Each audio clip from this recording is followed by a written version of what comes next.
ஏய் உன் தோழர்களுக்கு தான் சொல்லிடுறா. குறிப்பா நெசவாளர்களுக்கு சொல்லு. 2000 × 100 அண்ணி 2 லட்ச ரூபா சாப்பாடு செலவு மட்டுமே வருது. எழுதிங்க.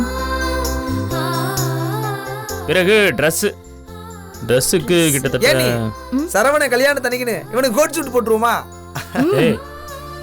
இது ஒரு சீர்திருத்த கல்யாணம்ப்பா. என்ன கோட் சூட் போடுறதுக்கு என்ன? ஏய் நான் தமிழன், நான் தமிழ் கலாச்சாரப்படி கல்யாணம் பண்றேன். நம்ம பாரம்பரிய உடை என்ன? வேஷ்டி சட்டை. இது வரைக்கும் நடந்த எல்லா கல்யாணமும் வேஷ்டி சட்டையில தான் நடந்திருக்கு நம்ம வீட்டுல. இந்த ஒரு கல்யாணம் நல்ல தடபடலாம் நடக்கட்டுமே. லைட் மியூசிக் அதெல்லாம் வச்சுக்குவோமே என்ன? சரி, இதுக்கெல்லாம் செலவாகும்ல. எல்லா செலவையும் நீங்க தானே பண்ண போறீங்க. எல்லாரும் சேர்ந்து பொதுவா தான் பண்ண போறோம். அதாவது நீங்க எல்லாம் சேர்ந்து எனக்கு பண்ண போறீங்க. ஆமாண்டா. அதுக்கு ஒண்ணு செய்யுங்களேன். இந்த ஏழை மாணவர்களுக்கு இந்த திருக்குறள், இந்த பாரதியார் கவிதைகள், பாரதிதாசன் கவிதைகள் இதெல்லாம் வாங்கி கொடுத்துருங்களேன். நாம என்ன கல்யாணம் பண்ற மாதிரி பள்ளிக்கூடம் நடத்துற மாதிரி. சரி சரி, சரவணன் விருப்பப்படியே நம்ம விட்டுடலாம். அண்ணி சொன்னா சரி. ஏண்டா நான் தெரியாம தான் கேக்குறேன், உனக்கு எந்த ஆசையுமே கிடையாதாடா? இருக்கே, பெரிய ஆசை இருக்கு. இந்த குடும்பத்துல நம்ம எல்லாரும் எப்பவும் இதே மாதிரி ஒற்றுமையா இருக்கணும். சரவணா, உன்னை நினைச்சா எனக்கு ரொம்ப பெருமையா இருக்குடா. நீ நல்லா வருவ. நான் பெத்தது எல்லாமே முத்துக்களா இருக்கு. அதை நினைச்சா எனக்கு ரொம்ப சந்தோஷமா இருக்கு. நல்ல நேரத்துல வந்திருக்க போல இருக்கு. வாங்க. உட்காருங்க. பரவாயில்ல பரவாயில்ல. உட்காருங்க, நீங்க உட்காருங்க. உட்காருங்க. உட்காருங்க, நீங்க உட்காருங்க.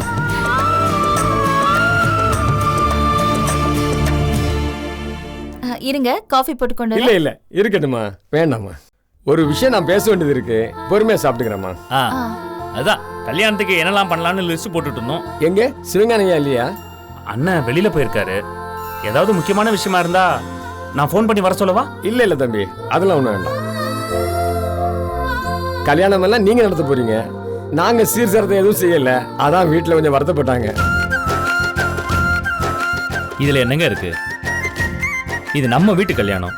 இதுல உங்க வீடு எங்க வீடுன்னு பிரிச்சு பார்க்க வேணாமே. இருந்தாலும் வெறுங்கையும் வீசகமா என் பொண்ணு அனுப்புறதுக்கு அவளுக்கு இஷ்டம் இல்லை. கல்யாணத்துக்கு முன்னாடி ஒரு நல்ல நாள் பார்த்து நிச்சயம் பண்ணலான்னு எல்லாரும் ஆசைப்படுறாங்க.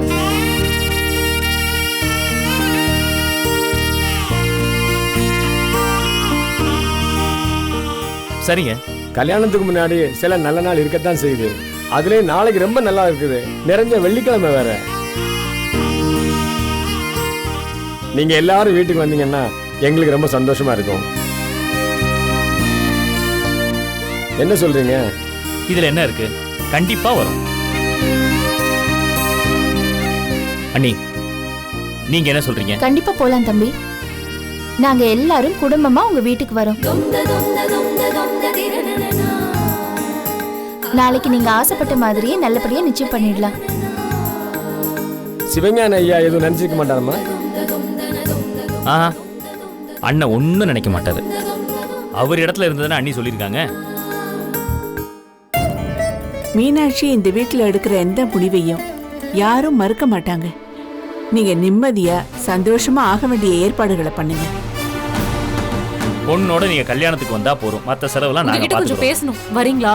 முதல்ல வீட்டுக்கு வந்தவங்கள வான்னு கூப்பிடு பானு. வாங்க, கூப்பிட்டேன், நீங்க வரீங்களா? என்ன அவ்வளவு அவசரம் உனக்கு? தனியா பேசினா பெட்டரா இருக்கும்னு நினைக்கிறேன்.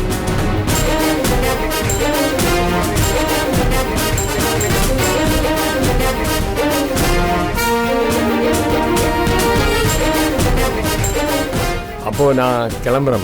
இருங்க, நான் கிளம்புறேன். மோர் சாப்பிட்டுட்டு போலாம். பரவாயில்ல, இருங்க.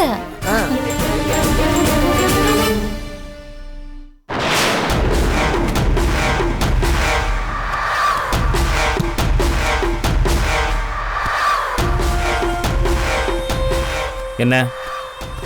நான் அம்மா வீட்டுக்கு போறேன். என்ன திடீர்னு? எங்க அம்மா வீட்டுக்கு போகணும் போல இருக்கா, அதான் போறேன். பெர்மிஷன் கேட்கணுமா? இது பாரு, பிரச்சனை ஆரம்பிக்காத. நான் எதுக்காக திடீர்னு வீட்டுக்கு போறேன்னு தான் கேட்டேன். எனக்கு எங்க அம்மா வீட்டுக்கு போகணும் போல இருக்கு, அதான் போறேன். சும்மா அதுக்கெல்லாம் உங்ககிட்ட நான் 10 மணிக்கு அங்க போறேன், 11 மணிக்கு இங்க போறேன்னு டைம் டேபிள் எல்லாம் போட்டு பெர்மிஷன் எல்லாம் கேட்டுட்டு இருக்க முடியாது. ஏன் நான் சொன்னா நீங்க கேட்பீங்களா? இங்க போகாதீங்க அங்க போகாதீங்கன்னு. அப்புறம் ஏன் பொம்பளைங்களை மட்டும் இப்படி ஆபீசர்ஸ் மாதிரி ரூல்ஸ் போட்டு டார்ச்சர் பண்றீங்க? நிறுத்து. புருஷன்கிட்ட அனுமதி கேட்கறது தான் ஒரு குடும்ப பொண்ணுக்கு அழகுன்னு எனக்கு தெரியும். ஆனா அதை நான் உங்ககிட்ட எதிர்பார்க்க முடியாதுங்கிறது எனக்கு நல்லா தெரியும். நான் இப்ப அதுக்காக கேட்கல. வீட்டுக்கு போற உடனே வந்துருவல்ல? உடனே எல்லாம் வரமாட்டேன். நாளைக்கு ஈவினிங் தான் வருவேன். அப்போ நாங்க வெளியில பேசிட்டு இருந்த விஷயத்தை கேட்டுட்டு தான் பிரச்சனை பண்றேன். என்ன கேட்டு பிரச்சனை பண்றேன், கேட்காம பிரச்சனை பண்றேன்? எங்க அம்மா ஃபோன் பண்ணாங்க, வான்னு கூப்பிட்டாங்க. எனக்கும் போகணும்னு தோணுச்சு, போறேன், அவ்வளவுதான். பானு, நாளைக்கு நிச்சயதார்த்தம் நாங்க வெளியில பேசிட்டு இருந்தோம். அதை கேட்டுட்டு பிரச்சனை பண்ணிட்டு இருக்க இங்க உள்ள வந்து. ஆமாங்க, அவங்க திடீர்னு வந்து நாளைக்கு நிச்சயதார்த்தம்னு சொல்லுவாங்க, கல்யாணம் கூட சொல்லுவாங்க. அதுக்காக நான் என்னோட பிளான்ஸ் எல்லாம் கேன்சல் பண்ண முடியாது. சரி, அவங்க திடீர்னே வந்து சொன்னதாவே கூட இருக்கட்டும். ஆனா என்ன பண்றோம்? நாளைக்கு என் தம்பிக்கு நிச்சயதார்த்தம், அது முக்கியமா இல்ல இப்ப உடனே கிளம்பி உங்க அம்மா வீட்டுக்கு போறது முக்கியமா உனக்கு? எனக்கு உங்க தம்பி நிச்சயதார்த்தத்தை விட எங்க அம்மா வீட்டுக்கு போறதுதான் முக்கியம். ஓகே? ஆமாங்க, நான் இங்க இருந்தா வம்பெழுத்து உங்க தம்பி நிச்சயதார்த்தத்துக்கு எடுத்துருவேன் கூட நீங்களா யோசிக்கலாம்ல. நான் கிளம்பி போறதே நல்லதுன்னு நினைச்சுக்கோங்க, சந்தோஷப்பட்டுக்கோங்க. என்ன பொண்ணு நீ? வீடு தேடி வந்து விசேஷம்னு கூப்பிடுறாங்க, அப்போன்னு பார்த்து எங்க அம்மா வீட்டுக்கு தான் போவேன்னு அடம் பிடிக்கிறியே. இந்த குடும்பத்துல ஒருத்தி மாதிரியா பேசுற நீ? ஆமாமா, உங்க வீட்டுல எல்லாம் அப்படியே என்ன இந்த குடும்பத்துல ஒருத்தியா வேணாம். தயவு செஞ்சு என்ன பேச வைக்காதீங்க. உங்க கூட பேசி நான் என் டைமை வேஸ்ட் பண்ண விரும்பல. நான் எங்க அம்மா வீட்டுக்கு போறேன். நாளைக்கு நீங்க நிச்சயம் பண்ணுங்க, கல்யாணம் பண்ணுங்க, என்ன வேணாலும் பண்ணுங்க. நான் நாளைக்கு ஈவினிங் தான் வருவேன். பை.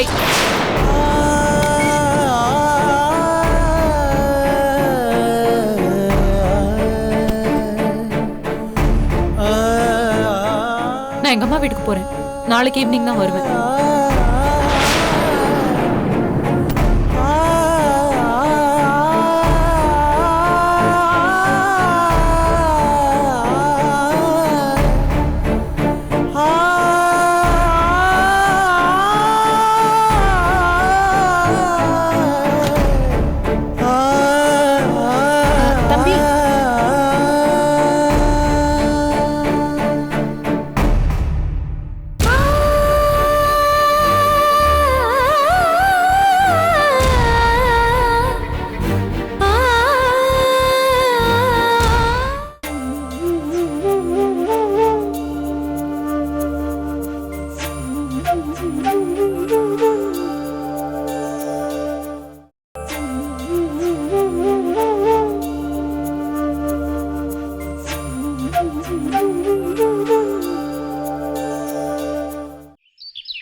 பானு, வா வா, வந்துட்டியா? என்ன சாப்பிடுற? ஜூஸ் எடுத்துட்டு வரோமா? ஐயோம்மா, அதெல்லாம் ஒண்ணும் வேண்டாம். இப்பதாம்மா நிம்மதியா இருக்கு. ஏதோ ஜெயில இருந்து பரோல்ல வந்த மாதிரி இருக்கு. என்னம்மா இப்படிலாம் சொல்ற? பின்ன என்னம்மா, ஃபேமிலியா அது ஓவர் டார்ச்சர். அவங்க அண்ணன் இருக்காரே, ஏதோ பட்டிமன்ற நடுவர் மாதிரி பேசிக்கிட்டே இருக்காரு. இந்த பஞ்சாயத்துல எல்லாம் சோம்ப வச்சுக்கிட்டு பின்னாடி நிப்பாங்களே, அந்த மாதிரி என் வீட்டுக்கார். ரொம்ப கரைச்சல்மா, லோக்கல் ஃபேமிலிமா. சரி, ஆனா மனசுக்குள்ள அவங்க பெரிய யுகங்கன்னு நினைப்பு. இன்னைக்கு கூட பாரு, நான் கிளம்பும் போது நாளைக்கு அவங்க தம்பிக்கு நிச்சயதார்த்தமா, அதனால நான் வேணும்னே தான் போறேன்னு ஒரே சண்டை, ஒரே ரகலை.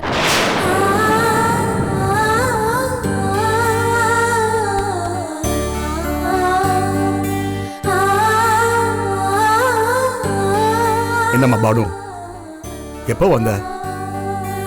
அப்பா மேல இன்னும் கோவம் போலையா? உன் மனசு கஷ்டப்படுற மாதிரி நான் நடந்திருந்தா என்ன மன்னிச்சிடுமா? அப்பா, அவங்க எல்லாரும் முன்னாடியும் அவர் என்ன பொண்டாட்டின்னு கூட பார்க்காம கை நீட்டி அடிச்சாரு. எல்லாரும் வேடிக்கை பார்த்துட்டு இருந்தாங்க. நீங்க கூட உங்களுக்கு சப்போர்ட் பண்ற மாதிரி நடந்துக்கிட்டீங்கல்ல, அதான்ப்பா எனக்கு கஷ்டமா இருந்துச்சு.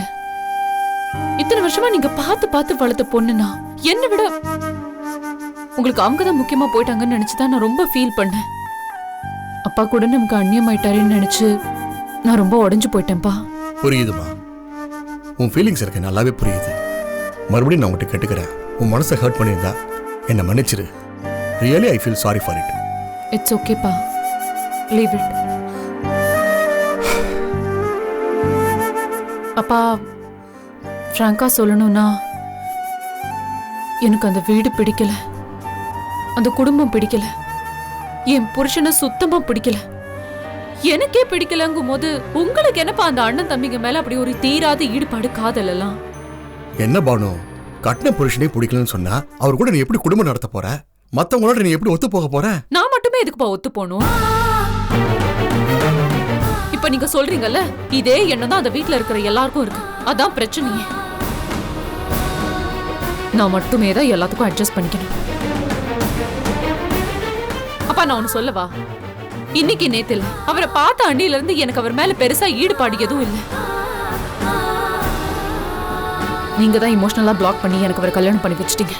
ஒருவேளை அன்னைக்கே நான் என் உள்ளுணர்வுக்கு மதிப்பு கொடுத்து வேற டிசிஷன் எடுத்திருந்தேன்னா இன்னைக்கு சந்தோஷமா இருந்திருப்பேனோ என்னமோ. பானு, நாங்க உன்னை கம்பல் பண்ணவே இல்லை. அவரை கல்யாணம் பண்ணிக்க சொல்லி உன்னை வற்புறுத்தவும் இல்லை. ஒரு நல்ல குடும்பம்னு சொன்னோம். நீ தான் முடிவெடுத்த. முடிவெடுக்கவும் தெரியல, எடுத்த முடிவுபடி உனக்கு நடந்துக்கவும் தெரியல. கரெக்ட் தான்ப்பா. எனக்கு சரியான முடிவு தான் எடுக்க தெரியல. நானும் எல்லா பொண்ணுங்க மாதிரியும் இருந்திருக்கணும். பட்டு பட்டுன்னு பேசி அன்னைக்கே எல்லாத்தையும் வெட்டி விட்டுருக்கணும். அது இல்லாம நீங்க சொன்னதுக்கெல்லாம் தலையை ஆட்டினல்ல, அதான் என் தப்பு. அதான் என்னோட வீக்னஸ். நான் அதுக்கு சொல்ல பானு. பிடிச்சிருக்கீங்களா ஒரு மாப்பிள்ள? 2 நாள் முன்னாடி என்ன தெரியுமா சொன்னாரு? உங்க அப்பா வீட்ல இருந்து காசு வேணா கொண்டு வந்து செலவு பண்ணிக்கோன்னு சொல்றாரு என்ன பார்த்து.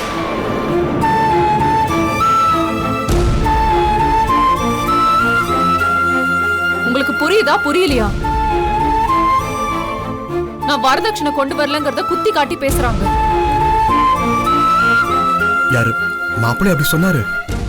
ஆமாமா, தேடி பிடிச்சிங்களே ஊர்ல உலகத்துல இல்லாத மாப்பிள்ள, அந்த ஆள் தான் அப்படி பேசினாரு. பார்க்க தான் புள்ள பூச்சி மாதிரி தெரியறாரு, ஆனா சரியான நடிகன். அந்த வீட்ல இருக்கிறதுலயே மோசமான கேரக்டர் அந்த ஆளு தான். Silent killer. ஊமை மாதிரி இருக்கிறவங்க நம்ப கூடாதுன்னு சும்மா சொல்லி வச்சிருக்காங்க. இந்த மாதிரி ஆளுங்க நம்பவே கூடாதுங்க.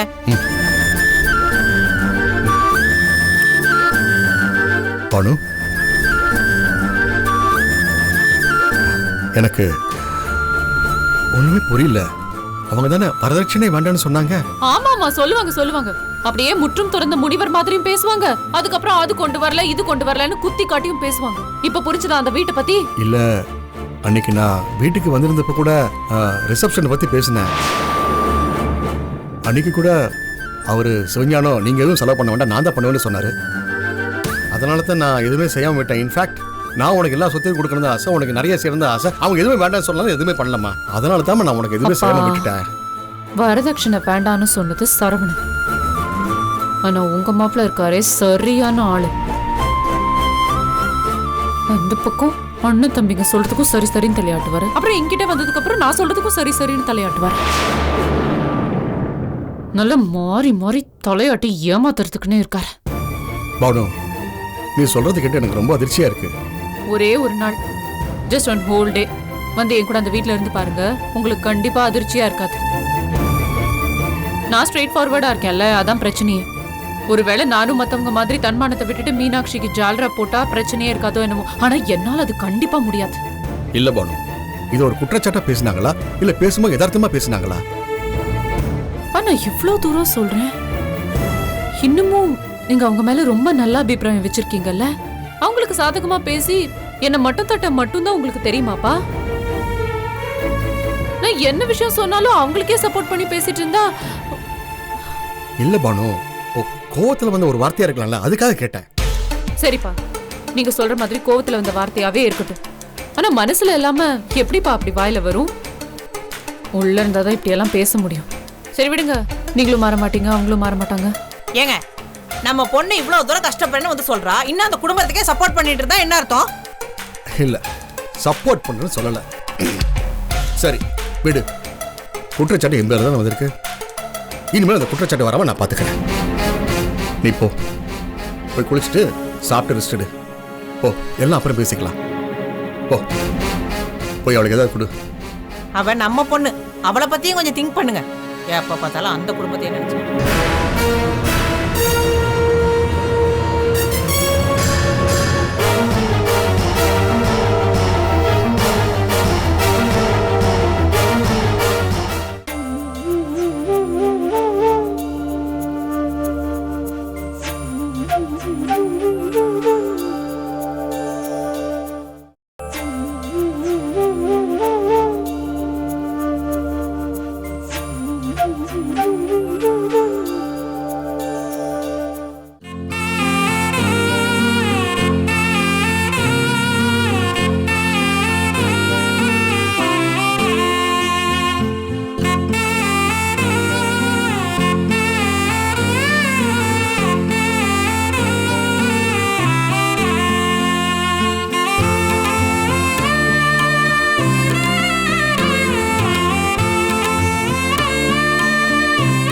வீடு ரொம்ப சின்னதாக இருக்குன்னு பார்க்காதீங்கம்மா. ஒரு காலத்தில் ஓஹோன்னு வாழ்ந்தோம், இப்போ அவ்வளோ வசதி இல்லை. வீட்ல என்னங்க இருக்கு, மனுஷங்க தான் முக்கியம். ஸ்வீட்டு கொடுமா எல்லாருக்கும். ஆ, ஸ்வீட் எல்லாம் அப்புறம் கொடுங்க, முதல்ல காஃபி கொடுங்க போதும். சரி வைமா, இந்தம்மா. குடுமா.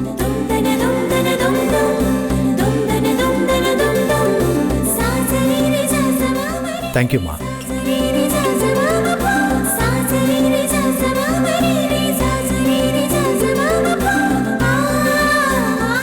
நன்றிம்மா.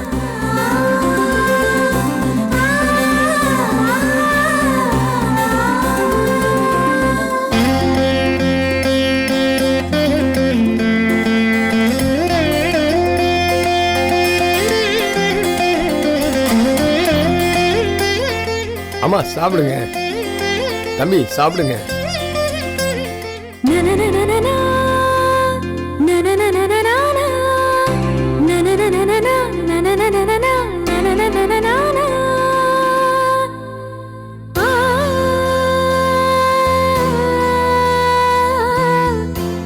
நல்லா இருக்கல்ல?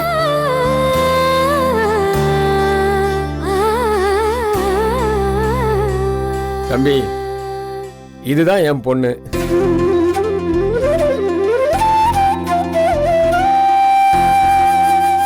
நல்லா பாத்துக்குங்க.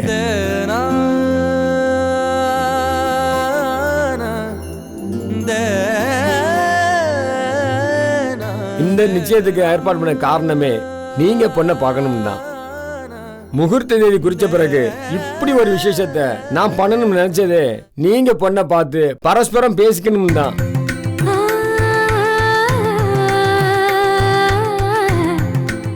என் பொண்ணுக்கு உங்களை பார்க்கணும்னு அவசியமே இல்லை. கைராசி குடும்பத்துக்கு மருமகளா வந்தாலே போதும் நினைக்கிறா. நீங்க பாவம் உங்க அண்ணன் வாக்கு காப்பாற்றணும்னு இந்த கல்யாணத்தை பண்ணிக்கிறீங்க. அதனால தான் பார்த்துங்கன்னு சொல்றேன். அப்படிலாம் எதுவும் இல்லைங்க. எனக்கும் இந்த கல்யாணத்துல முழு ஈடுபாட்டோட தான் பண்றேன். அதை பத்தின எந்த கவலையும் உங்களுக்கு வேண்டாம். எனக்கு அவங்க கூட கொஞ்சம் தனியா பேசணும். பேசலாமா?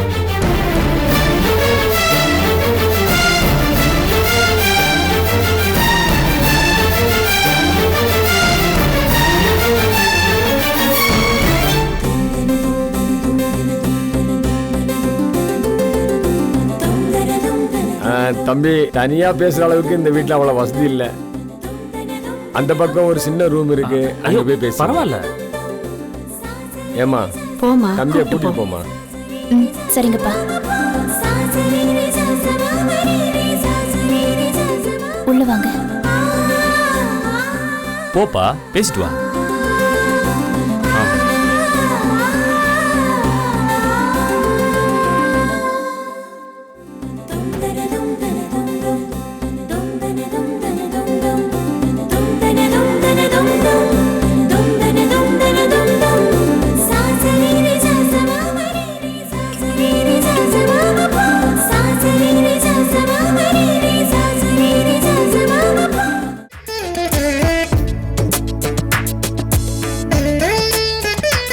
சின்ன ரூம் தான், அந்த ரூம் இந்த ரூம், அவ்வளவுதான் எங்க வீடு. பரவாயில்ல, அதுல என்ன இருக்கு? இல்ல, சும்மா சொன்னேன். எங்க வீட்டுல ஒன்னும் பெருசா வசதியெல்லாம் இல்ல. நானும் பெருசா எதுவும் எதிர்பார்க்கல.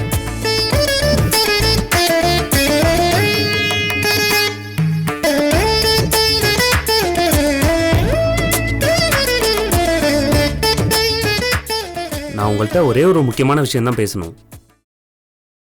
என்ன விஷயம்? எதுவா இருந்தாலும் சொல்லுங்க, பரவாயில்ல. நீங்க எங்க வீட்டுக்கு வந்த பிறகு ஒரு மனைவியா அப்படி இருக்கணும் இப்படி இருக்கணும், அதை எனக்கு செய்யணும் இதை செய்யணும், நீங்க என்ன தாங்கணும், எனக்காகவே வாழணும், இந்த மாதிரி எல்லாம் எனக்கு எந்த எதிர்பார்ப்பும் கிடையாது. என்னை எவ்வளவு நேசிக்கிறீங்களோ அதை விட பல மடங்கு அதிகமா என் குடும்பத்தை நேசிக்கணும். ஹிலாரி கிளின்டன் இந்தியாவுக்கு வந்தப்போ உங்களுக்கு எது இந்தியாவில் ரொம்ப பிடிச்சதுன்னு கேட்டப்போ அவங்க இங்க இருக்கிற குடும்பங்கள் தான் ரொம்ப பிடிச்சதுன்னு சொன்னாங்களாம். அது என்னங்க, அமெரிக்காவில் தான் குடும்பம் இருக்கு.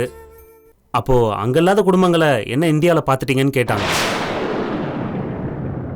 எங்க ஊர்ல கோவில் தனியா இருக்கும், குடும்பம் தனியா இருக்கும். இங்கே தான் குடும்பமும் கோயிலும் ஒண்ணா இருக்குன்னு சொன்னாங்களாம். எங்க குடும்பமும் கோவில் தாங்க. ரொம்ப ஒத்துமையான குடும்பம். ஒருத்தருக்கு ஒருத்தர் விட்டு கொடுக்காத அண்ணன் தம்பிங்க. பாசம்னா என்னன்னு எங்க குடும்பத்தை பார்த்து தான் கத்துக்கணும். உங்கள்கிட்ட சொல்றதுக்கு என்ன, சமீப காலமா எங்க குடும்பத்துக்கு வந்த 2 அண்ணிங்களுமே இதை புரிஞ்சுக்காம நடந்துக்கிறாங்க. அதனால எங்க எல்லாருக்குமே மனசு ரொம்ப கஷ்டம்தான். நீங்க எங்க குடும்பத்துக்குள்ள வந்து அதை அதிகப்படுத்துற மாதிரி நடந்துடக்கூடாது.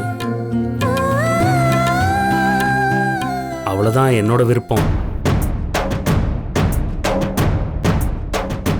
கண்டிப்பா உங்களை கஷ்டப்படுத்துற மாதிரி நான் எதுவும் பண்ண மாட்டேன். அது போதுங்க. ரொம்ப நன்றிங்க.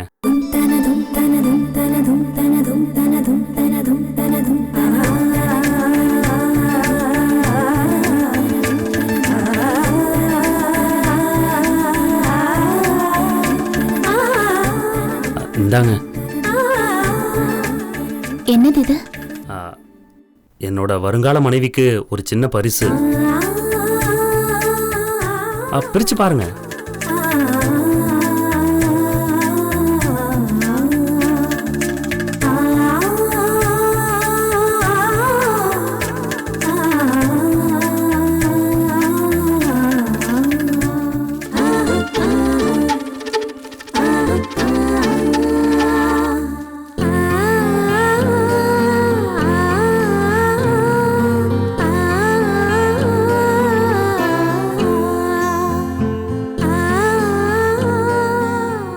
பாரதிதாசனின் குடும்ப விளக்கு.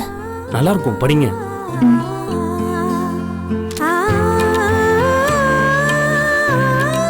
நல்லா இருக்கு.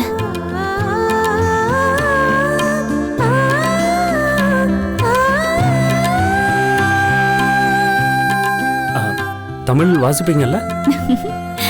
தமிழ் மட்டும்தான் வாசிப்பேன். ரொம்ப நல்லதுங்க.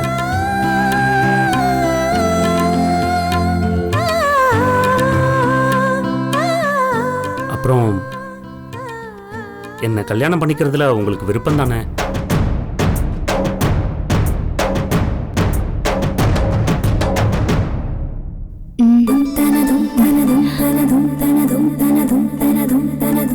சரி.